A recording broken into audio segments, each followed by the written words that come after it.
today I feel like punk means more than it has done in a long time. It's starting to feel dangerous again. There's so much that needs to be said these days, and it's starting to get dangerous to say it, which I don't think I've experienced in my lifetime. The songs I'm writing now, whereas before I would have just felt like it was just kind of social commentary. Now I'm thinking, am I even allowed to say this anymore? Am I going to get in trouble? Now it's getting a lot more vicious. And I think also kind of the expansion of what punk is, like for instance, like Bob Vylan isn't a punk band, but he's probably one of the punkest artists out there, and he's willing to put his, freedom and financial security at risk to say what he's saying. Someone like Laura Jane Grace, for the trans community, going out there and being in your face and being very vocal, it's, very powerful. I think we're getting to that point. I mean, it's, cliche to be like, oh, Trump's in office, punk's going to be great again. And I think we're inching towards that I think there's a lot more people that are, trying to say something as opposed to the, I hate my hometown and I'm trying to get girls pop punk from that we were basically tossed in the early 2000s. It's what we're doing. Come and check it out. It's what we're all about. 561 Music. Welcome to 561 Music. My name's Ben, and we don't have Hector today because we're doing a remote one, as you can probably tell by the split screen. And I'm talking to Matt Flood from Asbestos Records, which is it's a legendary punk and ska punk label that my band Sonic Boom 6 was on years ago, and I've always had a lot of respect for Matt because of his just involvement in music, important music, which is perhaps less heard, and just sort of keeping a certain section of the scene alive and putting a lot of enthusiasm into that, and a lot of heart into his label and how much he cares about the bands on the label and things. So thanks for coming, Matt. Much appreciated. Oh, glad to be here. So the first question I have for you is, can you give us a little bit of a background about Asbestos, and when did it start, and why did it start? We started back in 1996. I was 16 years old. We had a lot of friends in small local bands, and we were kind of inspired by the band Spring Heel Jack, which was kind of the big local ska band, who are still around, thankfully. So we started throwing shows at a local teen center, and then we used the money to put out a compilation record of all our friends' bands, like, it was primarily ska bands from the area that we were friends with, that there was little to no way to get exposure back then, in the pre-internet era, basically.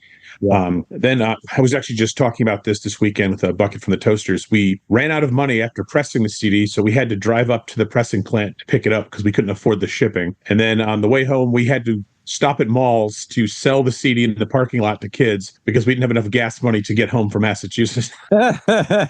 So, and then, we proceeded to kind of go around selling it at our shows. We would stand outside of bigger band shows and hustle the CDs outside.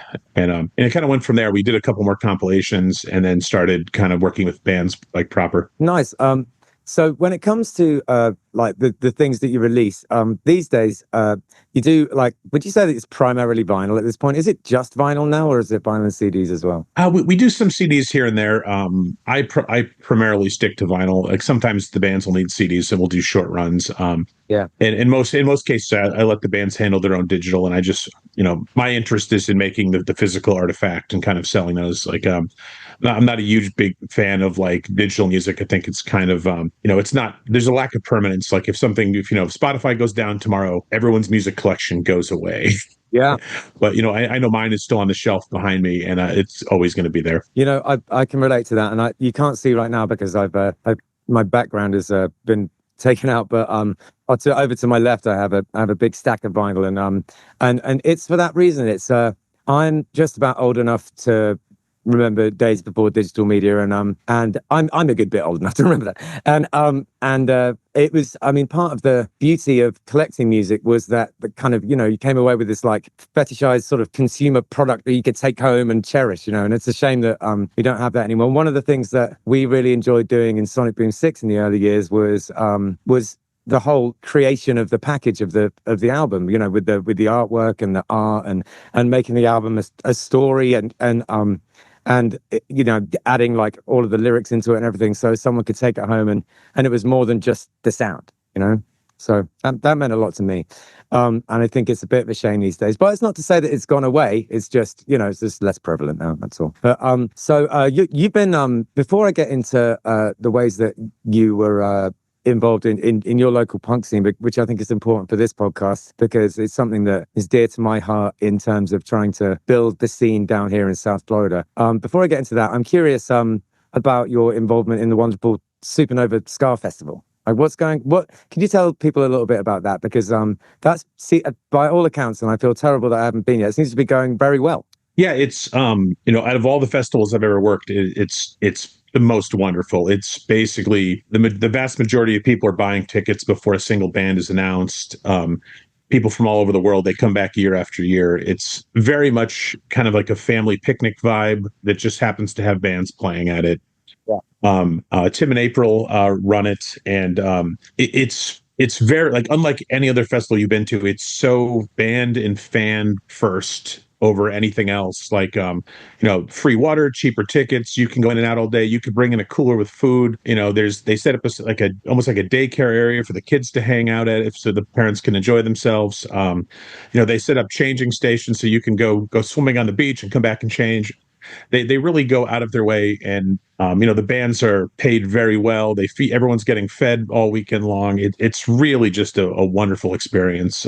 It's been going on for about 11 years, off and on, depending with COVID, and there was a year off in there too. But I've gone to almost, I think, everyone but the first one, and then I started working for them about 3 years ago, where I started handling all of the festival's merchandise and handling all the vendors and bands, the merch tables for them. Nice. Because I always see on social media you talking about it, and a lot of my friends go to it. We have a kind of an overlapping friend base because of like years, and I've just been very jealous. I just always seem to be playing when it happens, which is really irritating. Hopefully at some point I'll be able to come and play at that. My new band, Bomb the Algorithm, is I think it's getting there now. Actually, one of the members went. Our sax player Rhea went this year, and she said she had an amazing time. So, it looks amazing. I'll get up there at some point. Anyway, back to your involvement in the punk scene back in the day. How do you think things that you did and you learned, in the 90s apply to how people can kind of help support their local scene today? Like, what things do you think people can be doing that help foster a healthy scene in an area? I think, and this will probably be a controversial hot take, I think the kind of hammering of the don't work for free message that comes down, working for exposure, has to be kind of examined.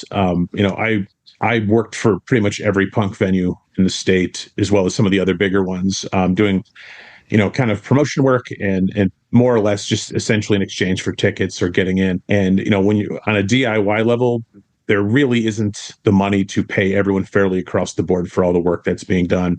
And I think, the burden for a healthy scene, the burden largely falls on a few small people to kind of essentially do way more than they're getting paid for to make it sustainable. And I think there's a I think people have to accept that this is a large scale. It's a hobby. If the show grosses $200 and you got 5 bands to pay and 6 staff members and rental, and you got to replace the microphones and cables, it's not everybody is getting fed that night, sort of situation. And so I think it has to be examined. Obviously, you're playing for a big Live Nation venue. Take every last penny from those people. But you're playing the hall show or the all ages venue that the guy's barely scraping by. I think it's for the sake of everyone involved. Sometimes it's better just to be like, what, I'm cool, not getting paid tonight, and just chalk it up to an evening with your friends sort of situation. Yeah. Something which I think is something I always try and sort of hammer home on here is that, in my opinion, the most important thing anyone can do if you find yourself grumbling that there's not enough stuff going on in your area, or the scene's not as good as it used to be, or anything like that, in my opinion, the thing that you can do is go to shows. That's all you got to do, is show up at them, really, is like the main thing. For your average person, because it's like the one thing that's difficult to get is people at shows. So I always feel like if you want to help out a scene, show up at it. Like that's, in my opinion, the most important thing. I think, part of that, the DIY is just to do it. I mean, you hear the kind of cop out of like, oh, not everybody can do it. I'm like, my friends and I, we were 16 without a penny to our name, and we were able to start a production company, start a show. My friend Mark, who's done a couple of your Sonic Boom 60 shows when you were up here, he was practically living on a couch, living, hand to mouth, and now he runs the biggest production company in the state because he just went out and booked shows. And he was doing 3 or 4 shows a week. Now he's running 6 venues. I think if there's nothing going on and you want something to go on, just get some friends together and just do it. It's not this. I mean, even a situation like now where you have the economy's a little rough, there's plenty of business people out there that you can approach and say, hey, we'll split the door with you to let us throw a show at your pizza place or your deli, or, we've done shows at fried chicken places. It just go up to them and be like, hey, you want more money and people coming in the door? We can make this happen. Just let us play here. And yeah, it's like when I played, I remember the first time we came to the US with Sonic Boom 6. Some of the places we played were just hilarious. It was like old pizza places and stuff like that. It was so cool. Yeah. Yeah, it was awesome. The Northeast, with the sort of like the legacy of the kind of like hardcore and everything, I feel like there's a lot of those kind of shows. Like you just kind of pick up shows in random places like that, and it was a real like eye opener for me, because it's not really the same in the UK. It can be the same in Europe, but it's not really the same in the UK. But the Northeast was like, oh, I get it now. I like all the things I'd read about like hardcore and punk in the US and stuff, and being a part of the DIY scene. When I came over, I was like, oh, all right, okay, I get it now. I see what this is. It's cool. Yeah, it's very expensive up in this area, so maintaining a proper venue, especially a non-alcohol selling venue, becomes very difficult. So you said hardcore. Our local venue, the Hanover House, was a complete dive bar that Jamie from Hatebreed basically was like, hey, I want to throw shows here. Yeah. And it became known as more of a venue than a bar, because the guys from Stillborn Records were throwing hardcore shows there a couple nights a week, and like big bands were playing this. I think it's since collapsed, like place. And that's kind of how everything got done. I remember my friends booked a show literally in the bike lockup at a school parking garage. Oh wow. Shows in storage containers, just like wherever you could, run electricity to, they were going to figure a way to throw a show there. Yeah, and I think that there's a lot can be learned there for us here in Florida. It's that if we're worried about the venues are disappearing, make your own venue, do it wherever you want, doesn't matter, and yeah, it's because I know that it's so South Florida has a couple of like handicaps. One is that it's a long way away from everywhere else. You got to do that whole kind of 6-hour drive just to get down to South Florida. And the other thing is, well, that's the main thing, to be honest, that it's out of the main track for a lot of bands. And then, I mean, you could talk about it being like a different type of population, but that's not really true anymore. These days, there are a lot of young people down here. But oh, did I lose you? You lock? Can you hear me, Ben? I can now. Yeah, I was just waiting for it to come back. Yeah. All right. Yeah, I was saying. So in Florida, one of the things is that it's a long way away from everywhere else, and it used to be that like there was like a different population and a lot of old people and things, but that's not really true anymore. There's a lot of young people down here now. And people often sort of bemoan that there used to be a better punk scene and things like that, and I just feel like it's partly to do with the fact that rock isn't the predominant kind of musical style anymore. There's that. But then it's also just that you got to do it. And so that's what we've been trying to do here with 561 Music. We put on shows and festivals and things, is that if no one's doing it, then there's not going to be a scene. So it's really just a question of getting on with it. So I feel like our scene here around in Palm Beach County is getting better. And that's just from a lot of us putting in a lot of effort to make it better. And that's honestly, I feel like all it takes. But it is a shame that we don't get a lot of the bands, just because the thought of having to drive all the way down through North Florida is a lot of people can't be bothered. But what we're hoping is that we make it vibrant enough down here that more people want to come down. That's the idea anyway. Yeah. So what's going on right now with Asbestos Records? Have you got anything that you're excited about on the label? Yeah, we this Friday we have the new record from Black Guy Fawkes coming out. We've been working with him for a little bit. He's one of the first artists that I've been managing full time for a while, and he's been doing great. He's been doing a bunch of shows with Frank Turner, and I believe we just played with Dave House's festival and Camp Pennsylvania. And now he's hilariously, he's opening up for the Spin Doctors in Connecticut in a couple of weeks. So that should be very, very interesting. He's kind of like kind of all over the place, like folk punk. Almost his last EP was very much leading into almost dream pop area. Yeah. He's been a lot of fun. We just put out the 30th anniversary of the Pie Tasters Ululu record. Nice. They played Supernova, didn't they? Yeah, they actually played the album in its entirety. So the record isn't done yet, but we did like a special kind of like old school like test pressing release version for the festival. Fantastic. And then just working on getting some of the other stuff back into press, and we have a lot of kind of super limited pressings of some 90s ska stuff that never came out of vinyl that we're working to get out. Just a matter of tracking down art and masters and getting everyone to agree on stuff. So yeah, I think it's wonderful that that you're putting the value that you place on these things that should be cherished, and I think it's just it's an admirable thing that you're creating these, you know, these pieces of art, like beautiful vinyl of things that are very hard to get these days, and you know, and thank you for doing it. You know, I've bought things from you over the years, and I plan to carry on doing so, and we were very proud when we got our album released on you guys back in the day as well. I've got one of those at home too. That was one of our first vinyl. I think that was like our within the first 5 or 6 vinyl releases we did, I believe. Oh, really? Cool. When we decided to go basically full-time vinyl in the early 2000s, where we're kind of like, I got just bored with doing CDs. We wanted to do kind of like niche vinyl stuff. Yeah. And it's been great. Like I think we're pushing somewhere that like over 100, 110 LP releases now. It's been wonderful. Nice one. And I've got that the reggae Axl Rose t-shirt as well. I wear that all the time. I was looking for it to wear it in the interview, but I couldn't find it. It's really annoying. Oh well. But yeah, all right. So is there anything that you would say to a kid who's looking to sort of like start putting on shows? What do you suggest they do? What's the first move they make if they're trying to get out there and make something happen with their band? I mean, you know, get over the basics. You know, get yourself a small PA system that'll fill a tiny room.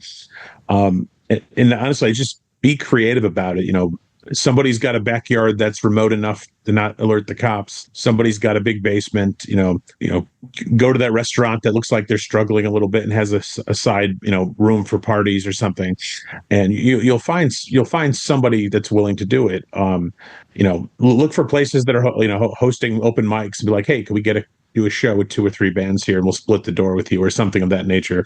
You know, not having to pay rent on a venue constantly just when you need it can definitely be a big plus. And, you know, it really comes down to just do it because you love it. You're not going to make a ton of money. But I mean, it really comes down to now all of my friends that I know are from music.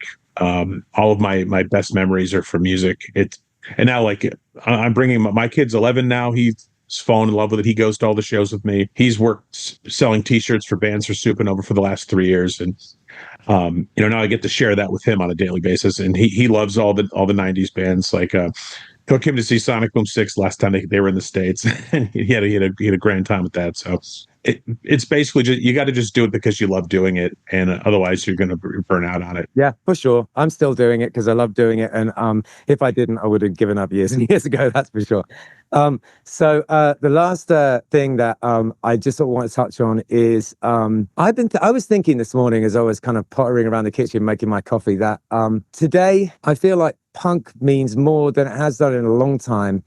It's starting to feel dangerous again because I feel like there's so much that needs to be said these days, and it's starting to get dangerous to say it, which I don't think I've experienced in my lifetime, and it's a new era that we're heading into, and I don't know whether this is a question or a statement, but I just definitely realized that the songs I'm writing now, whereas before I would have just felt like it was just kind of social commentary. Now I'm thinking, am I even allowed to say this anymore? Am I going to get in trouble? It's very interesting. And I just wonder if you had any thoughts on that. Yeah. I mean, I especially think the the British and Irish are doing it better than anybody over there. We grew up with that, the Epiphat skate punk bands who, there was a tinge of political nature in there, but a lot of it was more so just reactionary to pop culture. And now it's getting a lot more vicious. And I think also kind of the expansion of what punk is, like for instance, like Bob Vylan isn't a punk band, but he's probably one of the punkest artists out there, and he's willing to put his freedom and financial security at risk to say what he's saying. Someone like Laura Jane Grace, for the trans community, going out there and being in your face and being very vocal. It's very powerful. I have lots of friends. When we reissued an Against Me record, the amount of people that contacted me saying how much this record meant to them and being able to own it on vinyl was very important to them. So I think we're getting to that point. I mean, it's cliche to be like, oh, Trump's in office, punk's going to be great again. And I think we're inching towards that. That I think there's a lot more people that are trying to say something as opposed to the I hate my hometown and I'm trying to get girls pop punk from that we were basically tossed in the early 2000s, where everything was just about neon T-shirts and fashion. And I think we're back to kind of building to that powder keg of it feels dangerous again. It feels like people are actually saying something of importance again. Yeah, it's like I've said things like that before, but I've never really truly felt it in my core until very recently, where I'm like, oh, like this matters now. It's crazy. Anyway, thank you so much for coming and talking to us. It's a pleasure. I'm hoping to be able to start waving music in front of you in the vain hope that you'll release it in the very near future. And I've got a great amount of respect for you, and please keep doing what you're doing. And I look forward to speaking to you in future. And any last thoughts for the youth of South Florida? I mean, just it's a tough spot. You're so far down from Atlanta that it makes getting down there tough. But it really comes down to just if you want to see your favorite bands, just get together, get the money, call their agent, get them down there. It really comes down to if you're willing to do it yourself, you can make things happen. Connecticut was always a pass-through market between New York and Boston. And myself and my friends went out of our way to make sure we got to see the bands we wanted to see. Yeah. Like I wanted to see Sonic Boom 6. We're like, okay, we want you guys to come. They probably played Connecticut more so than any other state, randomly, where it's just like, hey, we're willing to let you borrow our back line, and we'll book you and put you up. And so if you go that extra route, you can get the bands you want to see to come to where you are. Totally. Nice one. Thank you very much, and have a wonderful rest of your day. And I look forward to following the progress of Asbestos and what it keeps bringing out. Wonderful things you're doing there, Matt. And hopefully I'll see you soon. Yeah, great. Thanks a lot, man. Take it easy. Okay, bye. Welcome to 561 Music. We have some very exciting news. You may have noticed that the podcast is being hosted from a different place. That place is the 561 Music School and Studio. Justin Hucker has changed the name of his school from Live Music Community to 561 Music School and Studio. We have joined forces, and now everything has the same name. The podcast, the festival, and the school are now all under the umbrella of 561 Music. If you've been listening to the podcast for a long time, you will know that every week in this spot, we used to do an ad for Live Music Community. Now, Live Music Community has become 561 Music. We are still on North Lake Boulevard, but we have moved to 524 North Lake Boulevard, Suite A, North Palm Beach, Florida. It is east from the old location, and boy oh boy is it an upgrade. We now have a studio that is far bigger and more advanced. Bigger lesson rooms and 3 big spaces for recording bands and practicing. We now offer more opportunities for recording your band and provide more practice space to hone your skills. The heart of 561 Music School and Studio is still tuition. We train both young people and adults one-on-one and also in groups to be real bands, teaching you how to play your instrument not only by yourself, but with others as well. We help you learn to write and record a song, how to brand and market your band, how to design and produce merchandise, how to get shows, how to act at shows, how to perform, how to organize tours, how to reach out to labels, the ins and outs of protecting your intellectual property, and much more. 561 Music is a one-stop shop for all your music and performance-related needs. We are also set up to help you record music videos, how to manage social media, how to create content for social media, and everything that is required of a person trying to break into the music industry in 2025. come by the studio at 524 North Lake Boulevard in North Palm Beach and check out the new digs. We are online at 561musicstudio.com. Fill out the form online and come for your free first trial lesson. We are open daily by appointment or just walk up and say hi. We're here most days of the week from 3 p.m. for walk-in inquiries. Take it fantasy, it's what we're doing.